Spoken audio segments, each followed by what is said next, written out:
Alors on va commencer par cette série d'illustrations, et c'était en 2005-2006, je venais d'obtenir mon master d'art plastique, et avec un pote on avait créé une petite marque de fringues.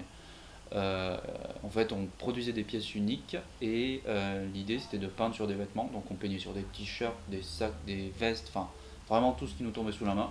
En se faisant connaître, on a été contacté par une boutique parisienne qui faisait la même chose, en fait qui vendait des vêtements peints, et ils cherchaient des artistes pour leur créer de nouveaux motifs. Ils ont vu notre travail et ils ont vraiment adoré.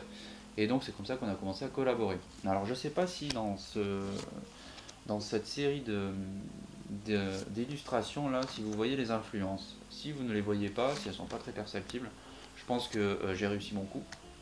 C'est qu'en fait je suis parti du côté du manga comme source d'inspiration, parce que déjà j'aime bien ça.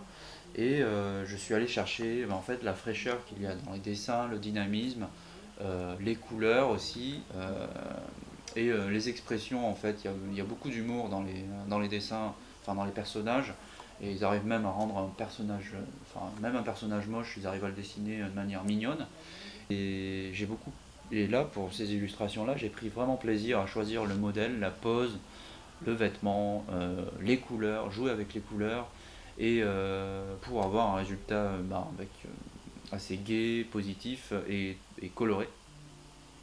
Donc la couleur, je l'ai faite sur Photoshop, j'ai imprimé ça sur du papier photo. Vous pouvez vraiment faire la même chose, c'est-à-dire qu'il suffit d'aller avec vos JPEG, d'aller chez un développeur photo et il vous les imprime sur du papier photo. La suite de l'histoire, c'est qu'il se trouve qu'à ce moment-là, j'ai eu une proposition de poste de graphiste chez MTV, et c'est une proposition que j'ai acceptée. Et voilà, ça a été le début d'une nouvelle aventure. Donc j'ai travaillé 7 ans dans cette entreprise, je me suis formé et j'ai appris énormément, enfin je me suis formé et j'ai fait énormément de choses. Alors me direz-vous, quel est le rapport avec le dessin? Eh ben, j'y viens tout de suite. J'ai en fait voilà un projet, un des derniers gros projets sur lesquels j'ai travaillé et qui m'a vraiment intéressé. Il s'agissait de trouver le logo d'une nouvelle chaîne. Et vous allez voir, en fait, on va retomber encore une fois sur la pop culture japonaise et sur le manga, parce que cette chaîne qui s'appelle J1 est une chaîne de manga. Mais bref, revenons au dessin.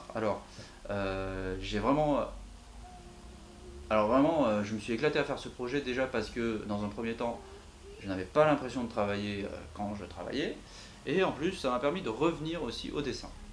Donc j'ai essayé de voir d'où venait la pop culture japonaise et comment elle s'est développée, et tout ça dans le but de savoir déjà de quoi je parle, et puis aussi de me donner plein d'idées, plein de nouvelles idées, et de trouver des idées intéressantes pour la création de ce logo. Et donc j'ai cherché avec le dessin, donc on y revient, voilà le dessin, à quoi il sert. C'est que le dessin m'a permis de chercher vraiment plein d'idées et d'explorer plein de formes, de styles assez rapidement. Et pour finalement retomber sur ce logo, donc ça c'est la version définitive du logo. Et vous voyez que en fait au départ on part un peu dans tous les sens, on cherche, on défriche pour finalement ne garder qu'un élément essentiel qui va donner l'identité au logo en fait. Ensuite, voici quelques dessins que j'ai réalisés pendant les dernières années où j'étais encore en poste. Et là, j'avais vraiment envie de reprendre le dessin, et donc j'ai commencé à dessiner sans pression, en testant des sujets, enfin, en testant plein de sujets, des trucs que je n'avais jamais forcément dessinés, en testant des outils aussi. Alors j'ai essayé de vous faire une petite sélection à partir de mes carnets de dessin perso avec un ou deux modèles de chaque période. Alors cette sélection n'est pas exhaustive, mais je veux vous montrer qu'on peut passer d'un style à l'autre en fonction des aspirations, de l'environnement dans lequel on évolue, de l'actualité, enfin les critères peuvent être infinis. Alors sur ce premier carnet de dessin, comme vous pouvez le voir, j'ai particulièrement pris plaisir à mélanger le dessin réaliste avec des éléments graphiques abstraits et même psychédéliques. Et en fait, ça donne beaucoup de liberté à l'imagination, et ça laisse libre cours à la création. Et ce qui est intéressant, c'est qu'on s'étonne soi-même en fait. Donc avec le temps, je me suis recentré un peu plus sur des dessins réalistes. Alors sur le portrait, qui demande maîtrise et précision, et beaucoup de subtilité pour saisir les expressions, le crayon reste l'outil idéal. Alors je voulais aussi travailler le modelé à travers les corps, les mouvements, la lumière. Les derniers dessins ne reposent pas seulement sur les lignes, mais plutôt sur le travail des valeurs de gris, pour justement éviter les contours.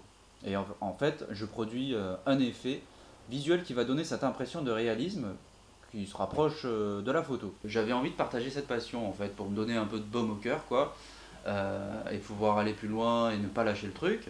Et c'est en 2011 du coup que j'ai créé le blog et visiblement ça va intéresser pas mal de gens et honnêtement c'est un peu grâce à ça que je me suis un peu remis en question et que ça m'a encouragé à me recentrer un peu sur mes envies. Et d'ailleurs avant de se quitter je vais vous montrer quelques dessins que j'ai réalisés pour l'habillage du blog. Et en fait ce que je voulais faire c'était que quand on arrivait sur le blog on voit tout de suite, on comprenne tout de suite qu'on est sur un blog de dessin et qu'on a envie d'y rester. Et surtout je voulais quand même vous inspirer, c'est-à-dire présenter des choses, des sujets qui sortent un petit peu des sentiers battus, c'est-à-dire que ce que l'on a l'habitude de voir comme sujet dans la pratique du dessin amateur par exemple, c'est souvent des natures mortes, des nus, des trucs comme ça. Et j'ai mis ce qui me plaisait vraiment. Voilà, on a fait un tour rapide, je tenais à partager avec vous mes dessins. Je voulais aussi que vous connaissiez le dessinateur qui se cache derrière les tutos, que vous puissiez vous faire une idée plus globale. Je partage ça avec vous car le blog vient de là, mais il a pris forme et s'est développé grâce à vos encouragements et à votre soutien. Aussi, je veux vous dire merci, vous qui êtes derrière votre écran, vous avez permis à ce blog de continuer à exister.